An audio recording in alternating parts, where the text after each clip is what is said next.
மக்கள் எல்லாத்தையும் பார்த்துக்கிட்டு இருக்கிறாங்க. கரூரை சேர்ந்த அந்த மக்கள் அந்த உண்மையெல்லாம் வெளியில் சொல்லும்போது எனக்கு கடவுளே நேரில் வந்து இறங்கி அந்த உண்மைகள்லாம் சொல்கிற மாதிரி எனக்கு தோணுச்சு. சீக்கிரமே எல்லா உண்மைகளும் வெளியில் வரும்.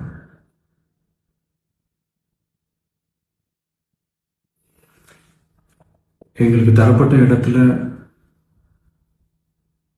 நாங்கள் போய் அந்த அந்த ஸ்பாட்டில் நின்று நாங்கள் பேசிட்டோம். அதை தாண்டி எந்த தவறும் எங்கள் சைடில் நாங்கள் எதுவும் செய்யலை. பட் இருந்தாலும் எங்கள் கட்சியை சேர்ந்த நிர்வாகிகள் தோழர்கள் மேலே எஃப்ஐஆர், அது மட்டும் இல்லை சோஷியல் மீடியாவை சேர்ந்த நண்பர்கள் தோழர்கள் அவங்க மேலே எஃப்ஐஆர்லாம் போட்டு பிடிச்சிட்டு இருக்கிறாங்க.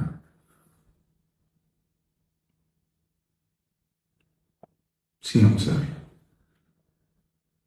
உங்களுக்கு ஏதாவது இந்த பழி வாங்க